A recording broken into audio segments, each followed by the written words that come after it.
Agenda, but I'm hoping, and a very important agenda. So let's begin. First of all, there is an addendum to the committee's agenda, which has to do with the May revision drought-related trailer bills. The administration posted a number of proposed trailer bills relating to the drought on May 18th, and there are 1, 2, 3, 4, 5, 6, 7, a handful. So we ought to take a look at those. Probably won't take any action other than to speak to them and give them the benefit of our meager advice. Thank you. So we're going to form a quorum first. Please call the roll. Senator Wolk. Here. Senator Nielsen. Here. Senator Pavley. Here. All right. Let us begin with the LAO. Come on forward. You put out a fine, as usual, discussion of the governor's May revision drought package, so I think that would be a good place to begin. Welcome. All right, thank you. Brian Brown with the Legislative Analyst's Office. We put out, it's available on our website as well, a handout summarizing the May revision drought proposal. It does, just so you're aware, include not just the items in front of your subcommittee, but also a couple of other items, including emergency services and housing and community development that appear before other subcommittees in this House. The handout includes really two parts. The first part is just a summary of what's in the proposal. We wanted to include this because, as you're aware, a lot of different proposals, different funding sources, different departments, tried to summarize it in a couple of different ways. And then the second part are some comments for your consideration. So I'll try to move through them fairly quickly in the interest of time. On page 1 is a summary of the various appropriations proposed in the governor's budget. You can see there are over 20 different programs proposed here with a few different funding sources. It's worth noting that the majority of these proposals are expansions of existing programs, either things that you've seen before in prior drought legislation or in the January budget. There are, however, a handful of new programs proposed, new programs to this committee, and on page 3 we describe those. For this subcommittee, the new programs, there are 4, 3 in the water board, that's the groundwater cleanup program, the stormwater projects. Now, both of those, there was a little bit of planning funding included in the January budget, but this is to actually start getting project funding out the door. Also, the Energy Commission, the California Energy Commission has 2 energy-related grant programs totaling $60 million that are in the May revision. These are both new programs. And then finally, on the bottom of page 4, there's a $1 million from the general fund to implement the governor's drought executive order. I won't go into more detail on those. I assume the departments will be available to provide more detail. On page 5, we wanted to summarize the various funding sources that are proposed to be used. You can see in the table that the bulk of the funding, $1.9 billion of the $2.2 billion total, is from Proposition 1.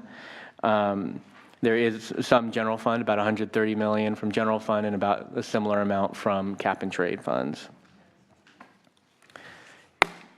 If you turn to page 6, because so much of the funding is proposed from Proposition 1, we did want to provide a summary of how much total funding would be provided from Proposition 1 this first year if you total up what was proposed in January, what was included in the drought package, and what is included in the May revision. So you can see in total, if you add all of that up, it's $2.4 billion from Proposition 1. Notably, you can see in the far right column the amount of each different pot that is proposed for appropriation in total. And you can see a couple of these pots would be almost fully appropriated in the first year for groundwater, for water recycling and desalination, and for drinking water quality. So if you turn then to, I should mention one thing on the Proposition 1. On the bottom of page 7, we do have one other comment, which is just for you to be aware that the administration is also proposing multi-year authority to commit and to expend the funds proposed. So if you turn to page 8, we have a handful of comments. I'm just going to focus on the ones I think are probably most significant. At the top of page 8, we just make the point that, of course, as with any administrative proposal, you want to make sure it's consistent with your legislative priorities. And with so many proposals, there's sort of a lot to sort through. The challenge here, of course, is a little bit is that the administration's proposal, part of their justification is that many of these proposals are consistent with the Water Action Plan and with the governor's drought executive order. And so you just want to make sure that these proposals are, while those are administrative priorities, that they're still consistent with your priorities, that they provide, for example, the right balance of near-term and longer-term infrastructure expenditures. Also, when you're reviewing the trailer bill language, similarly, does it balance for you your priorities and balancing, addressing the effects of drought along with other concerns that you might have about environmental protection, about, in the case of some of the penalty and enforcement provisions that you'll hear about, balancing the need to incentivize conservation with having due process and the right systems in place for that. So that's just a kind of a general point. The second issue on page 8 is a little bit more of a concern, which is that we found that relatively few of the proposals have very much detail about what the expected benefits and outcomes are going to be for each of the programs. And this makes it difficult for your evaluation for two reasons. One, it makes it difficult for you to identify if, in fact, the particular projects proposed or programs proposed are consistent with your priorities. Are they going to achieve what it is you want to achieve with this funding? But then secondly, it also makes it difficult for you down the road to hold departments accountable. Did they perform and achieve what it is they told you that they would achieve? So with that in mind, we did have a recommendation at the top of page 9 that just in the course of your deliberations today and to the extent that this moves on to conference committee, that you continue to ask the departments and the administration to provide you with more specific information about what their expectations are. I'll skip down then to the bottom of page 9. This is an issue more specific to Proposition 1, where the administration is proposing, as I said, very large appropriations from the bond. Now, the intention here in those cases where they're proposing to accelerate funding, it's clear that the intention is to get this money out the door, to get projects in place, and to start providing those kind of services and water supply and water quality projects out and get them on the ground sooner, which is a laudable goal. It does present, though, a bit of a trade-off for the legislature, which is that it takes away the sort of typical oversight and accountability process that you would have sort of baked into your budget process as a routine matter, where we would expect that as a department has an appropriation, they begin to spend it down, then they would come back to you and ask for another round of appropriations and funding, and that would be the point at which you would be able to ask the department, what did you do, how well did you do it, are there ways we can improve in this program? By appropriating this all on the front end, it doesn't limit you from having those kind of oversight hearings, but it takes it out of just the routine baked-in part of the process that we would normally have. So with that in mind, in the middle of page 10, we do have another recommendation, which is that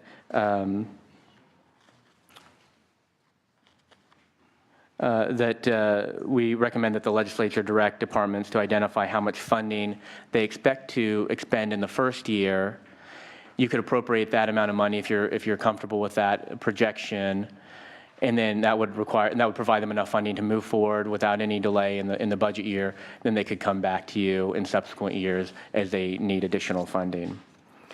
At the bottom of page 10, the last comment I'll chat about today is some administrative challenges that we've seen in getting money out the door to date. So in the prior legislation, there's a total of about $800 million appropriated for drought-related activities. to date, as of May, only about half of that money has been either expended or even committed. And so it raises some questions about how quickly they're able to get money out the door and committed to projects. And so we think certainly that one of the interests of the legislature has been moving this money as quickly as possible to benefit Californians. And so just in order to help facilitate your oversight, we do have a recommendation. It's the middle of page 11, where we recommend supplemental reporting language to have the Department of Finance come back in the with the January budget proposal to provide you information about the expenditures and encumbrances to that point. With that, I will conclude my remarks. Happy to take any questions. Did you want to speak to this administration issue? I certainly can. I did skip over a couple, but I can, if there are any you're interested in, I'm happy to go back. So the ensuring the efficient administration of programs at the bottom of page 11. Mm-hmm. So there are really two issues here. The first one is that several projects or programs proposed have a lot of similarity, or at least on the face of it. And so we think and so just for example, we have several water energy efficiency programs administered by different departments, different urban or agricultural conservation programs. Now, when we talked to departments, they were still very much in the process of developing what their approach was going to be. They had clearly given some consideration about not wanting to be duplicative, but just with so little time to evaluate the proposals, we think it is important for you to continue to ask the department, well, what specifically are you going to deliver? How are you going to structure these programs to ensure that there isn't duplication? So this is less a strict concern as it's just, I think, an ongoing area of consideration for the committee. And then the second bullet that we have here, actually, since we released this report, we had raised a concern about the amount of administrative cost. And I realize it's in a different subcommittee, but just so that you're aware, we've subsequently gotten more information from the Housing and Community Development where they were able to provide sufficient justification in our view about the amount of administrative costs, and that in fact something that had been that looked like administrative costs were really going to provide services. So we're more comfortable with that issue. And all right, questions from the committee. Proposition 1, just following up on that. Proposition 1, you make several good suggestions that I think the committee ought to recommend. So I'll be making that motion shortly. But first, with respect to the last item, the amount of resources dedicated to administration of drought programs. With respect to Prop 1, we restricted, did we not? That's right. All right. So with respect to cap and trade, we don't really have do we have in those programs a 5% limit in terms of the amount that goes to administration? I don't recall off the top of my head if the legislation included any limitation. I don't recall that it does. Finance may be able to correct me if there is some. So in that case, we'd have to, if the legislature were so inclined, we'd need to look at the individual programs and make sure there's some language that assures that the amount spent for administration wouldn't exceed 5%, which seems to be an original. We're trying to figure out a way to do that. Yeah. The only thing that was in AB 32 is some of the fees could go to administrative purpose for the purpose of CARB to implement the programs. But now that we're getting into more of the detail on the expenditure plan, whether it's money for planning or technical assistance or the category of a technology program, that's sort of getting into That's right. a discussion that needs to be had. And I should add that in the May revision, the administration for its cap and trade, not the continuously appropriated, but the non-continuously appropriated proposals, they do break out in their budget proposal how much would be for administration versus for either grants or projects. And is that a limit? It's not a limit. It's a dollar amount sort of associated with each one. And off the top of my head, I don't remember. I think the percentages vary for each of those programs. We'll take a look at that. Good. Thank you. And maybe you could help us look at that. Sure, of course. Quickly Yes. before the end of today. All right. I thought that in general, you made some very good suggestions that we ought to move forward. I'm looking at page 9, the recommendation about the outcomes, measuring outcomes, I think is important. The recommendation on page 10 that we ask the departments to identify how much funding they expect to award, and including the necessary administrative costs, although we know there is a limit on the Prop 1 monies. And on page 11, supplemental report language requiring DOF to provide to the budget committees a report identifying the amount of encumbrances and expenditures of the drought programs that are funded in 15-16, so that we can figure out what's working and what isn't, and put the money where it does the most good. So that would be my recommendation. I just wondered what, again, committee? Go ahead. Yes. Senator Pavley. Thank you for saying that, Senator Welk. I was especially interested in the LAO's recommendation on page 9. This needs to be built in all the time, whether it's cap and trade monies or Proposition 1 monies, with some concern on what that administrative sort of nuance category is. So it isn't entailing shifting PY costs into cap and trade. So I'm not sure what that is. But anyway, it's good policy on page 9 to have that review and measuring outcomes and benefits and making sure that programs that have been initiated are for their intended purpose, whether it's good faith to the people who voted for Prop 1 or the people who support a cap and trade program for this state, and also stopping in January to see midterm how we're doing. I note that most of the Prop 1 expenditures are for part or 50% or so of the total outcome, so maybe there's a way to make sure that programs are rolling out. Some expenditures, like in stormwater and things, and I think you brought it up in relation to some other projects, are requiring additional criteria being built in by the implementing, whether it's a state water board or whomever, or regulations even adopted, I know, for the stormwater. So being able to complete these in a timely basis and do them well, it may be a challenge. All right. I also, Senator Nielsen, did you want to speak to this issue or to the LAO's comments? Yes. In any of this, Madam Chair, are we dealing with the cap and trade funding? Any of this? On page 1, it shows Page 1, here. All page 1? just those 5 categories on page 1. Okay. Let me take a Some is look. general fund, some is general, it's a mixture of funds. I mean, the drought response is a very serious one, and it includes Prop 1, cap and trade, general fund, special funds. Perhaps something else I've missed out. But we're not voting on that today. We're just discussing. No, we're not voting on, no, we're just discussing the general, well, we will be, Okay. Indeed. I'll note that in general, we're going to have some problems with some of this. It's pretty sweeping legislation, and we're really going to need to understand it. And I gather most of this is going to be ferreted out in the conference committee. Is that what I'm hearing? the cap and trade, yes, we're not voting on cap and trade Okay. today. We are voting on Prop 1. All right, I got it. And I will note that this is very significant legislative changes and very significant policy changes, and we're going to have to be very careful about it. Now, I certainly concur with the LAO's concerns about accountability.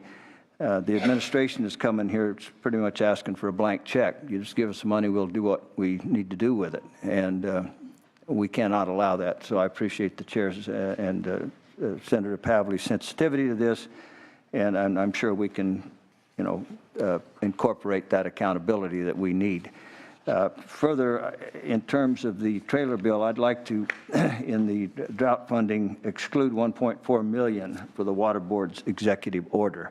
In a motion, I'd like to ask that be included. The exclusion of $1.4 million for the Water Board's executive order implementation. When we get to the agenda, Okay.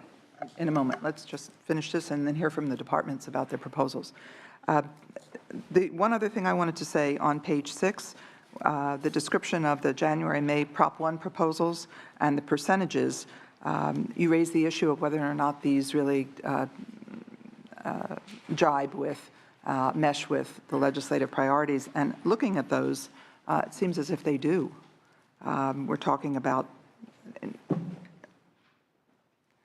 groundwater cleanup, conservation, talking about water recycling, talking about drinking water for disadvantaged communities, wastewater treatment. It seems that these are the ones that are being pushed out. We hope we'll be able to move out the door quickly, and I think do, in fact, reflect the legislative priorities. Question is whether we can get it out the door, whether the infrastructure is there to do that. I mean, the infrastructure meaning the administrative infrastructure to accomplish that. And that's why I think the outcomes measurement, the evaluation, the reports that the LAO is suggesting are really important, so that we can make an intelligent assessment of what's happened come January and next year. So with that, if there are no further questions, I would like to move that we support the LAO recommendations listed on page 9, 10, and 11. So moved. All right, it's been moved by Senator Pavley. Please call the roll. Senator Wolk? Aye? Senator Nielsen? Senator Pavley? Good. That passes. And thank you for your thorough report. I'd now like to invite the administration forward to DWR, the Water Resource. Oh, come on, you all come down. DWR, Fish and Wildlife. Oh, oh. What's his name? Brian, come back. Mr. Brown. You don't leave. I'll never let you go. All right, do we have, let's see. First, we'll do the vote only, so we can move to the discussion items. Let's do that first. All right, we have in front of us items 1 through 8. The staff recommendation is to approve as proposed. Is there a motion? This is the vote only. Oh, we're going to divide them. Thank you very much, Senator Nielsen. And We're gonna- does this include the programs listed on page 6? Not yet. Separate. Separate. These are vote only, separate. I know, but that's, okay. Okay.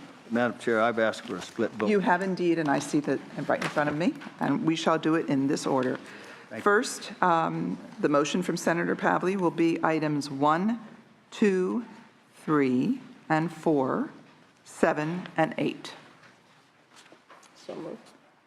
Senator Pavley moves the items. Please call the roll. Senator Wolk? Aye. Senator Nielsen? Aye. Senator Pavley? Aye. All right, they are approved 3-0. We'll now move to item 5 and 6. Would you make a motion?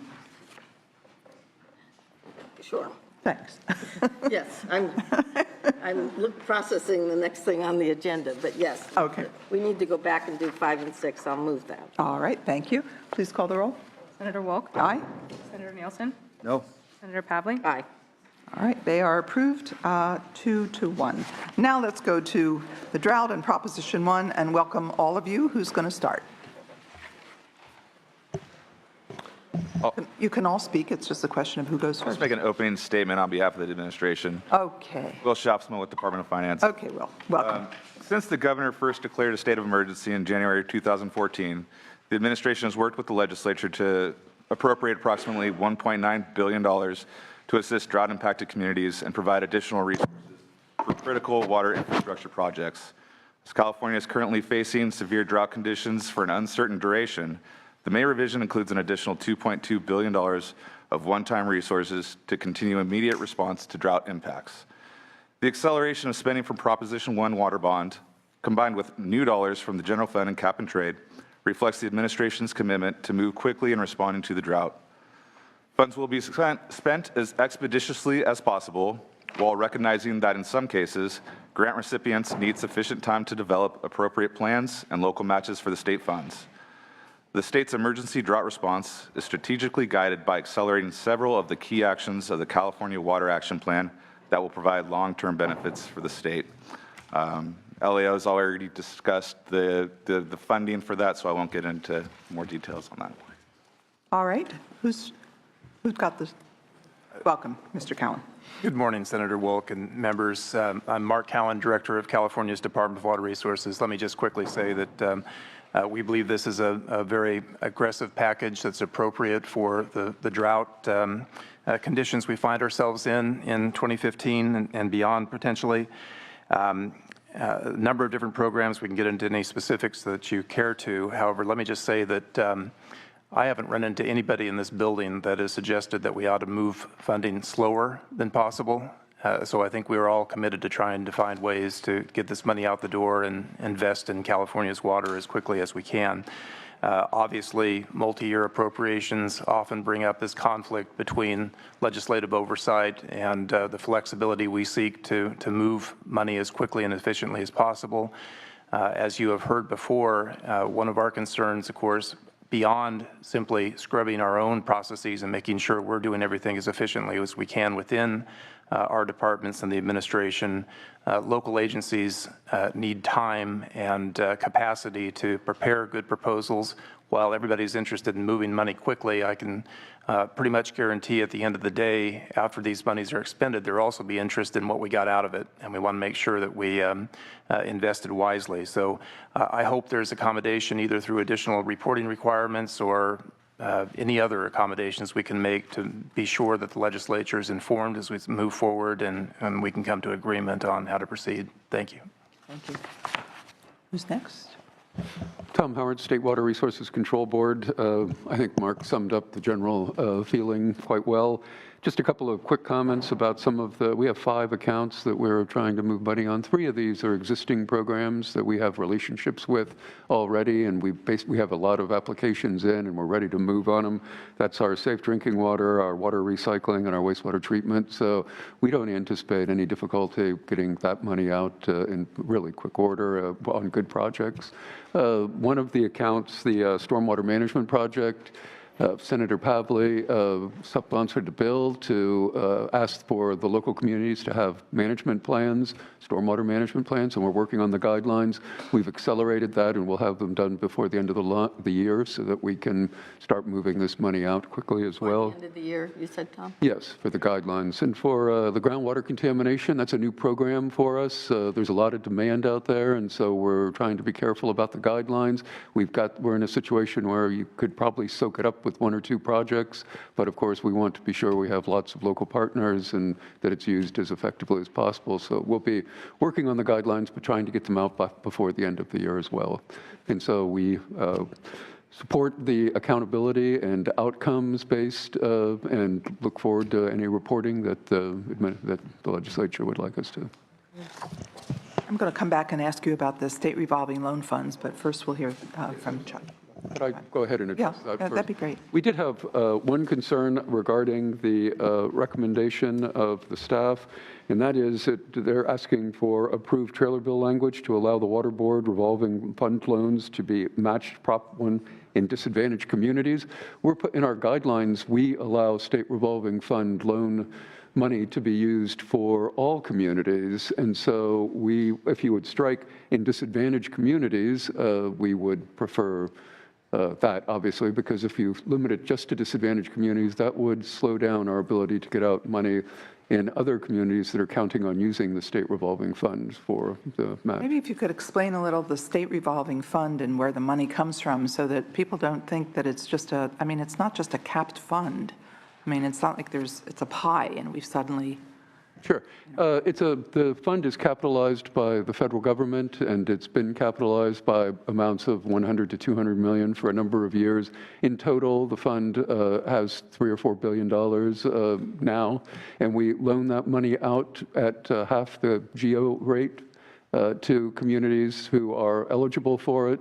Those are basically for wastewater projects and for safe drinking water projects.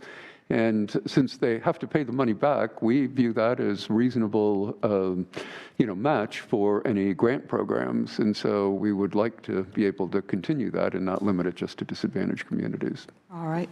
Is there any legal, is there any legal concern about restricting it to, can you make those distinctions in the revolving? Well, our concern is that if we limit it here just to disadvantaged communities, we assume that's legislative intent, and we wouldn't therefore be able to provide it to other communities, and that would limit our ability to get money out the door to those other parties who are expecting to use that state revolving fund as match. So you have applications that have come in, and you have a sense of what's out there?